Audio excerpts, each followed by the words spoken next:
ابطال تالتة اعدادي.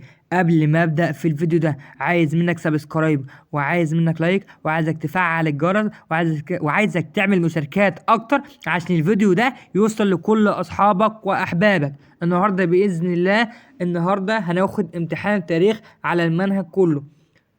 قبل ما ابدا في الفيديو ارفع ايدك لفوق وقول اللهم اشرح لي صدري ويسر لي امري واحلل عقدة من لساني. بسم الله توكلنا على الله. بسم الله الرحمن الرحيم. السؤال الأول بيقول لي صوب ما تحته خط في العبارات الآتية. واحد، نظمها محمد علي الاقتصاد المصري على أساس نظام الالتزام. خطأ، على أساس نظام الاحتكار. اتنين، وجه سعيد باشا عدة حملات حربية للأقاليم الإسيوية بهدف منع تجارة الرقيق. غلط، وجه إسماعيل باشا. تلاتة، تمكن السلطان سليم الأول من هزيمة المماليك في موقعة جلدران. خطأ، من هزيمة الصفويين.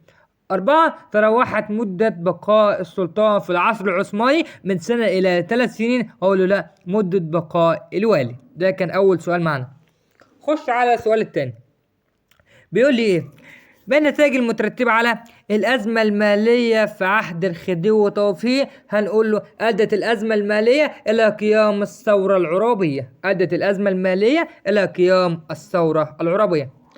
اتنين، إهمال الدولة العثمانية للحياة الفكرية والثقافية بمصر. نقول له الإجابة مما يترتب عليه اهتزت مكانة الأزهر العلمية، ولم يعد هناك اهتمام بالعلوم العقلية أو الرياضية أو الطبيعية. يعني ما فيش كلية طب، يعني ما فيش كلية طب، ما فيش كلية هندسة، ما فيش أي من الكليات دي كلها، حيث كان الاهتمام بالعلوم الشرعية فقط، مثل الحديث وتفسير وفقه وتوحيد.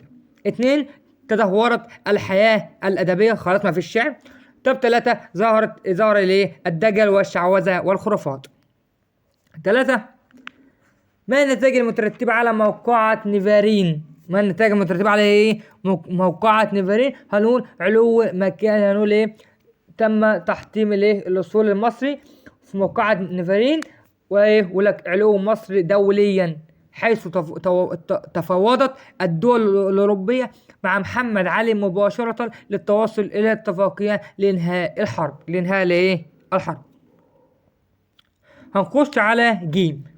بيقول لي ايه؟ أدرك محمد علي أن نهضة مصر لا تتحقق إلا من خلال بناء دولة قوية تأخذ بأساليب المدينة الحديثة في الغرب. في ضوء هذه العبارة وضح. واحد، أسباب حروب محمد علي في السودان. كان ذلك أسباب سياسية واقتصادية، أدى ذلك إلى امتداد النفوذ المصري إلى جنوب السودان. اتنين، إنشاء عاصمة الخرطوم. تلاتة، اكتشاف منابع النيل. النيل. اتنين، مظاهر اهتمام اسماعيل بالجيش. اهتم بالجيش من حيث التنظيم. اول حاجه من حيث التنظيم، التسليح، مضاعفة قوة الجيش، واهتم بنهضة التعليم البحري. السؤال الثالث اللي معايا، النقطة 3، بيقول لي دلل. كان لسياسة محمد علي الاقتصادية أثرها في ظهور قوة اجتماعية جديدة في مصر. هنقول واحد، حيث انتهاء نفوذ المماليك كهيئة حاكمة وحل محلهم أسرة محمد علي وبعض العناصر التركية. اتنين، تداول نفوذ علماء الأزهر والقيادات الشعبية، وظهرت طبقة الأعيان. ظهرت طبقة عمال الصناعة واستمرار طوائف الحرف. تدهورت طبقة التجار وظهور البدو كقوة اجتماعية مستقلة. السؤال الثاني بيقول لي ايه؟ ضع كلمة صح أمام العبارة الصحيحة وكلمة خطأ أمام العبارة خطأ مع التصويب. واحد، اكتشف حجر رشيد زمن حكم الدولة العثمانية لمصر. غلط، الحملة الفرنسية على مصر. اتنين، هزم الجيش تومان باي في معركة مارجدابك. غلط، في معركة الريدانية. 3، أرسلت بريطانيا إلى مصر عام 1875 لجنة برئاسة كيزارون. خطأ. أرسلت بعثة كيف. 4، أصبح التجنيد إجباري في عهد سعيد باشا. صح. هخش على السؤال اللي بيقول ايه بيقول لي ايه: من هو أنشأ دار الكتب المصرية؟ ده إسماعيل باشا. تولى أول رئاسة مسؤولة بها وزيرين أجنبيين؟ ده نوبار باشا. نوبار إيه باشا.